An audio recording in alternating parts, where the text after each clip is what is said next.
Sa panahon ng digital na teknolohiya, bakit tila naiwan sa manual na sistema ang pamimigay ng ayuda sa mga PUV drivers?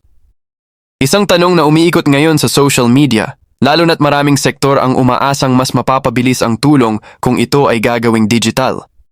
Pero may sagot ang pamahalaan at maaaring hindi ito ang inaasahan ng marami. Sa gitna ng patuloy na pagtaas ng presyo ng langis at gastusin sa araw-araw, isa sa mga sektor na lubhang naapektuhan ay ang mga chuper ng pampublikong sasakyan o PUV drivers. Dahil dito, naglaan ng pamahalaan ng ayuda upang kahit papaano ay makatulong sa kanilang kabuhayan. Ngunit sa kabila ng modernong teknolohiya ngayon, tulad ng e-wallets, online banking at digital IDs, marami ang nagtatanong. Bakit hindi na lang gawing digital ang pamimigay ng ayuda? Para sa ilan mas mabilis ito, mas convenient, at mas less hassle. Pero ayon sa pamahalaan, hindi ganoon kasimple ang lahat. Sa isang pahayag, ipinaliwanag ni Rex Gatchalian, kalihim ng Department of Social Welfare and Development or DSWD, ang dahilan kung bakit hindi agad isinagawa ang digital na sistema. Ayon sa kanya, mahalaga ang masusing beripikasyon ng mga benepisyaryo. Direktang sinabi ng kalihim, "We have to have a form of validation dahil ito ang bugso. Kailangan makita muna namin, una, totoong tao ba ang mga ito? Pangalawa, itong mga taong ito ba ay totoong mga driver?" Ayaw namin maakusahan na nagpe-payout tayo kasi yung iba namatay na pero nalalagyan pa rin yung account niya. This first step is really meant for validation and verification. Sa madaling salita, bago ilipat sa digital ang proseso, kailangang siguraduhin ng pamahalaan na walang anomalya, na ang bawat tatanggap ng ayuda ay tunay na umiiral at tunay na kabilang sa sektor na dapat tulungan. Sa mga nakaraang taon, hindi na bago ang issue ng ghost beneficiaries sa ilang programa ng gobyerno. Ito ang mga pangalan na nakalista pero hindi naman totoong tao. O kaya naman, mga individual na hindi naman kwalipikado ngunit nakakatanggap ng benepisyo.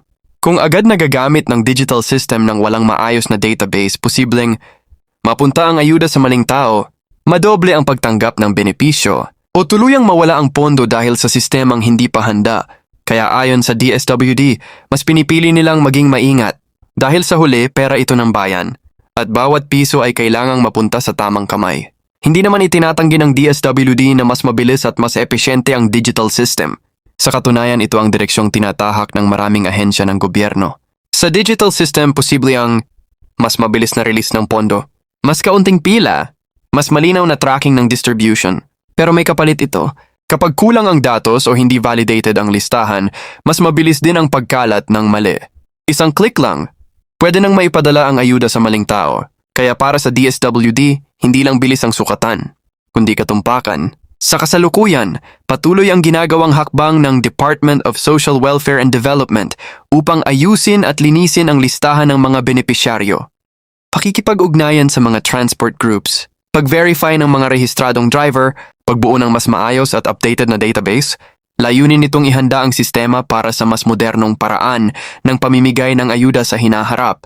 Isang sistema na hindi lang mabilis, kundi siguradong tama. Samantala, hati ang opinyon ng publiko.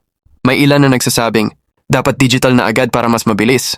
Habang ang iba naman ay sumasang-ayon sa maingat na proseso ng pamahalaan. Mas okay nang sigurado kaysa magkamali. Sa huli, nananatiling hamon ang balanse sa pagitan ng bilis at katumpakan. Sa panahon ng digital transformation, malinaw na hindi lang teknolohiya ang kailangan, kundi tiwala at tamang sistema. Para sa mga chuper na umaasa sa ayuda, ang tanong, gaano pa katagal ang kanilang paghihintay? At para sa pamahalaan, kailan magiging handa ang isang sistemang mabilis pero walang iniiwan? Ito ang inyong lingkod, naghahatid ng balita para sa bayan,